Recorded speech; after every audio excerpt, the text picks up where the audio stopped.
Hey guys, welcome to another New World video. In today's video I thought we could take a closer look at some of the changes coming to New World with the March update. A lot of people have been very critical of New World lately, and with good reason. The bugs, the desync and the PvP issues, the economy, the list goes on. And to be fair, I don't believe regardless of how angry they are, it is coming from a place of hate, and I have not been immune to these feelings as I expressed in a video just the other day. But myself, along with many others, just are frustrated because we love this game and sometimes it seems like we just never get good news. But while playing today on the PTR testing things, I felt maybe it's also partially because we are so mired in our disappointment. We are overlooking and taking for granted some of these small changes that after looking at them closer in game, they are not so small long term and actually quite amazing. So let's get into it. First I wanted to look at the storage changes that are on the PTR.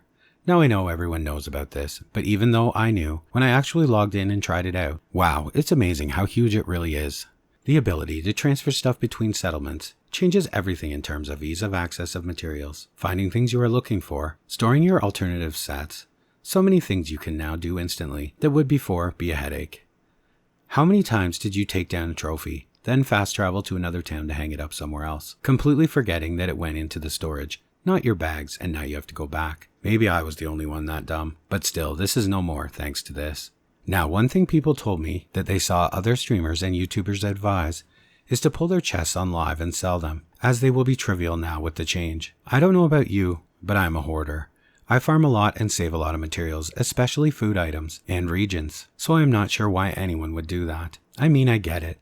I have access to all these town storages now, and at 1,000 apiece, it may seem like a lot, but mine are 100% full already, and I know from conversations I've had, so are many of yours. And with the changes they made to chests, here's what your storage potential looks like, without chests. Now, I am assuming maximum storage here, just to make a point.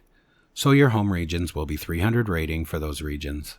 So you'll have 11 regions at 1,000 storage.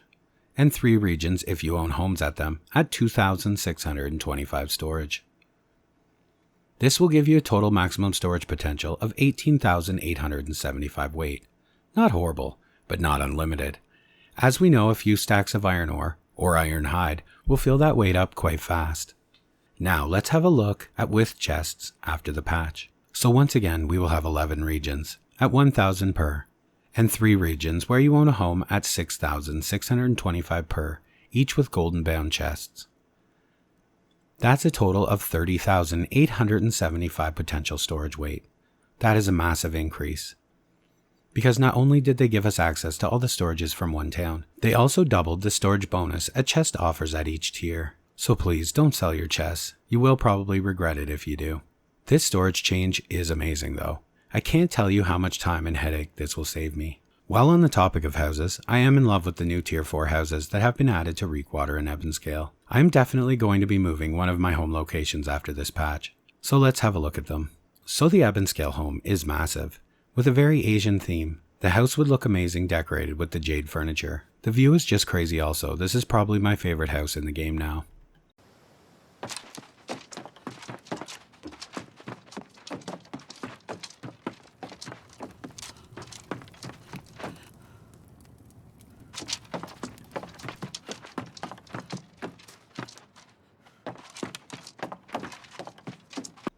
And next up, the Reekwater house. This one is not nearly as fancy, but it is in Reekwater, so it suits the theme perfectly. It is spacious, but only 2 floors. The open layout is very plain, but could be made to look very cool, as inside is very ship hull feel.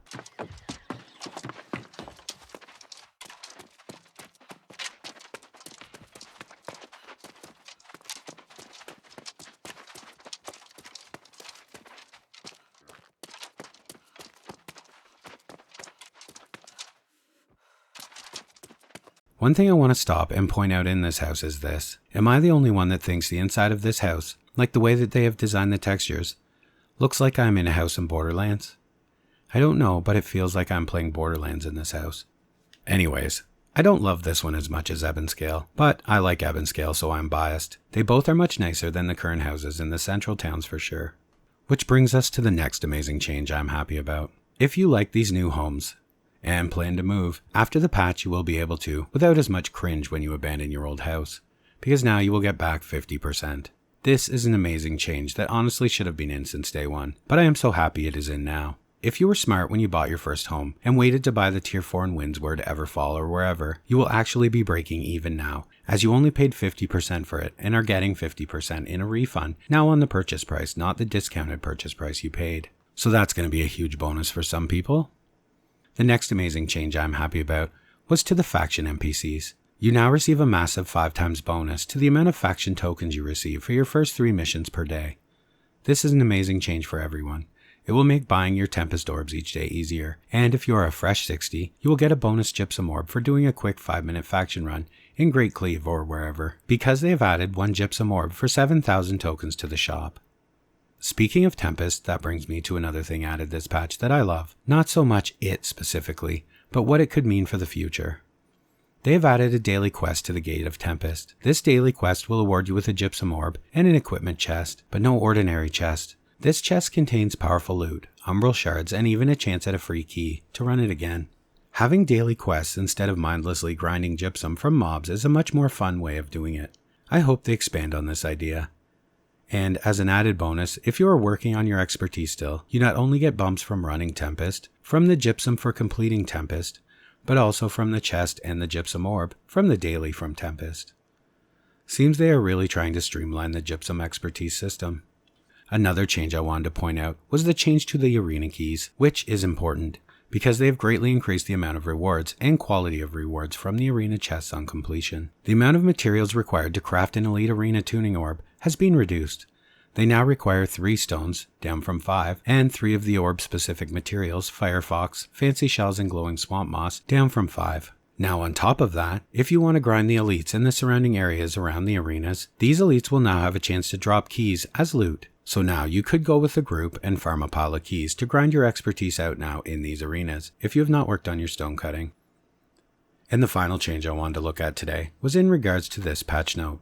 Harvest, log, and mine to uncover hidden stashes of earthly rewards. Elemental motes, coin, and diamond gypsum are awaiting to be uncovered as you gather in Eternum. I wasn't sure what this was exactly, but now after testing I see, and it is very cool.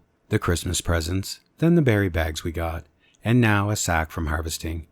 You will receive 3 of these per day when you harvest, and they contain very cool rewards, much better than the berry bags, along with your diamond gypsum. These will take 0 time to get, because although you do get them from harvesting, you also get them from simply grabbing a flint, or a bush, or a crop. So be sure to quickly hit these each day, they are worth it.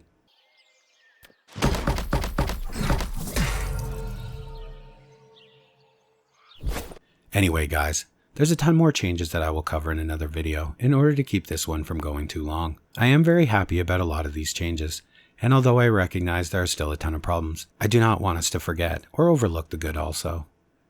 Okay guys, if you have found anything on the PTR you think is great and want to share it, please feel free to leave it in the comments.